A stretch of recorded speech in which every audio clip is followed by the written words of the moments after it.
Hi, I'm Bill Wilt of Assured Research. Thanks so much for joining this quick hit video that'll focus on one topic that was in our June Assured briefing. It's our monthly research note. Today, we're going to focus on New York City's municipal liability program, which we've been examining every year for the last handful of years and have data going back to 2008. I'm going to switch over to just a few slides from that research note and share the contents with you. And while I do that, I'll just thank you again for joining and say that if you're interested in learning more about Assured Research, you can feel free to reach out to us, reach out to me, and I'll be happy to tell you about our work and get you started on a trial. And with that, I guess we'll just dig right in. Hopefully now you're seeing. There we go. You're seeing slides that summarize New York City's municipal liability program.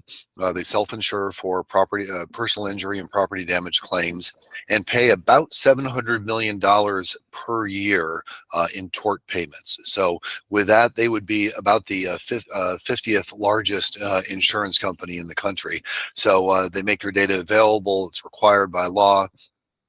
I'll just mention that the report became available in April of this year with data ending through their fiscal year 2023, which is June 30th of 2023. So a bit of a lag, but still the time series is interesting. Here, what we're looking at are their tort claims by type, about 2/3 personal injury claims, 1/3 property damage claims. But if you look on the right-hand side, you'll see that 99% of the dollars they pay out are for personal injury claims. So from this point forward, I'm just going to focus on their personal injury claims. When we look, and here on the focus on the left, personal injury claims by cause of action, and they have maybe, from memory, 12 or 14 specific causes of action. Here we've gone through the most common ones: police action claims, correctional facility claims, sidewalks. Lots of people injured on sidewalks, and they file a claim against the city. You see motor vehicles at 9% there, civil rights, and all others. And I say it's maybe 12 or 14 different types of claims that they serially categorize and monitor. About 16,000 personal injury claims per year filed in and against New York City. Focus, if you would, here on the motor vehicle claims, about 9% of the total, because when we look at this next slide, again, here we're focused on the left, which is personal injury, not property damage claims. We're looking at the growth in claims from 2019, kind of pre-pandemic, to 2023. And what we observe, the top there is the total. The total claims are now about 10% higher than they were in 2023. So we've kind of officially recovered and a bit more back to pre-pandemic levels. But a lot of that is explained by those two major increases that you see there. There was a big spike in fiscal year 2023 in police action claims.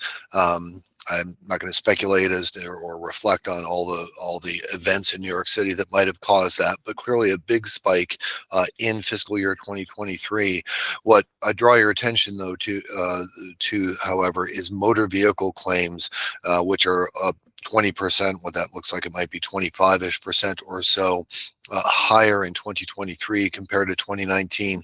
And that's notable because across personal auto insurers, we saw claims fall off, of course, in 2020. They've since recovered with economic activity, but that rate of claim growth feels faster than probably what most personal insurers experienced. I'll point out too, favorably for New York City, look at toward the bottom of the slide on the left. Medical malpractice claims are lower today than they were in 2023. New York City owns and operates, I think it's 7 hospitals. Now, when we turn our attention to dollars on the left-hand side, personal injury settlements by cause of loss, look at motor vehicle claims. They were 9% of the total claims. They're 22% of the total dollars, about $733 million in settlements in fiscal year 2023, which was about the same as fiscal year 2022. So motor vehicle claims, not surprisingly, matter a lot. and look at the blue bars, look at the way the severity has risen. It's 70% higher now today, or in fiscal year 2023, with average severity for claims that are settled of just over 300,000. That's 70% higher than what it was in 2019. Um, so you could say been a steady increase, but a really rapid rise in severity over the last 3 fiscal years. And that's broadly in keeping with what personal insurers have experienced. Maybe not the same, they may not have experienced that same rate of growth, but the issue has been severity, not frequency. And I believe this is the last slide I'll show. This just shows the average severities across the different claim types that they capture. Look at medical malpractice and for claims that are settled at nearly 800 or around $800,000 is the average settlement value. If we all claims, the black bar there, that's why I said about 135,000 is the average claim across all these claim types. And the motor vehicle claim, I'd point out, is again around $300,000. So pretty substantial. So look, I hope you found that interesting and valuable. Again, reach out to us, please. Get back to my screen. Reach out to us, please, if we can be helpful, if you'd like a trial to our work. And you can always look out for more quick hit videos in the weeks and months ahead. Thanks again.